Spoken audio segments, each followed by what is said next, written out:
Hi friends, ప్రస్తుతం నేను రాజమహేంద్రవరంలోని కంబాల చెరువు జంక్షన్లో ఉన్నాను.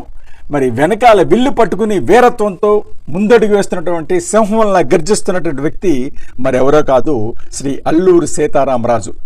200 సంవత్సరాల పాటు భారతదేశాన్ని తమ కబంధ హస్తాల్లో బంధించినటువంటి బ్రిటిష్ వారిని పారద్రోలటానికి తనదైన శైలిలో హింసా మార్గమే శరణ్యమని నమ్మి మరి రాజమండ్రికి దగ్గర ఉన్నటువంటి 70 కిలోమీటర్ల దూరంలో ఉన్న మారేడుమిల్లి, రంపచోడవరం, అడ్డతెగల ప్రాంతాల్లో ఉన్నటువంటి మన్య ప్రజల యొక్క స్వేచ్ఛా జీవనం కోసం 1922-24 మధ్యన రంపపితూరి పేరుతో మరి ఒక ఉద్యమాన్ని బ్రిటిష్ వారి మీదకి లేవదీశారు. 2 రోడ్ల నడుమ ఇక్కడ ఈ కంబాల చెరువు జంక్షన్లో 2003లో మెగాస్టార్ చిరంజీవి గారు ఇక్కడ మదర్ తెరిసా విగ్రహాన్ని ప్రతిష్ఠించి పార్క్ని ప్రారంభించారు. అందుచేత దీన్ని చిరంజీవి పార్క్ అంటారు. ఇది 2003లో ఎస్టాబ్లిష్ అయింది. అయితే ఇటీవల రాజమహేంద్రవరం సుందరీకరణ భాగంగా రాజమహేంద్రవరం మున్సిపల్ కార్పొరేషన్ వారు, రుడా వారు కలిసి మరి పార్కులను డెవలప్ చేస్తున్నారు. ఆ విధంగా ఇక్కడ అల్లూరి సీతారామరాజు మరి వారి దండుని ఉన్నటువంటి విగ్రహాలని ఇక్కడ స్థాపించి ఈ పార్క్ని పునఃప్రారంభించారు. ఇక్కడ అల్లూరి సీతారామరాజుని ఎందుకు స్థాపించారు, ఆయన చరిత్ర ఏంటో చూద్దాం. 1997 జూలై 4న విశాఖపట్నం జిల్లా పాండ్రంగిలో జన్మించారు. అయితే పెరిగింది మాత్రం ఆంధ్రప్రదేశ్లోని పశ్చిమ గోదావరి జిల్లా భీమవరం దగ్గరలోని ఉన్నటువంటి మోగొళ్ళు గ్రామం.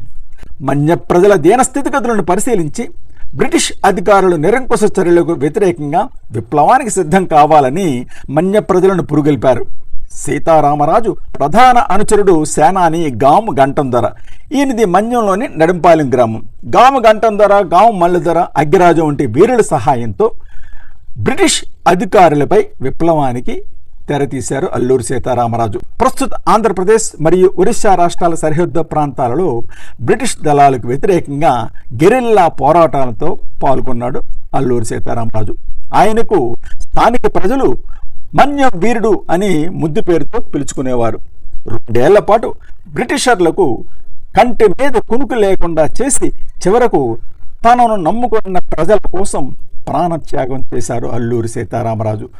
అల్లూరి సీతారామరాజు గారిని 1924 మే 7న కొయ్యూరు వద్ద బ్రిటిష్ సైనికులు తుపాకులతో కాల్చి చంపారు. ఆయన చనిపోతూ చివరిగా వందే మాతరం, వందే మాతరం, వందే మాతరం అంటూనే ప్రాణాలు ఇచ్చారు. అటువంటి మహనీయుని విగ్రహాలు ఇక్కడ మరి స్థాపించడం ఎంతో ముదాహం.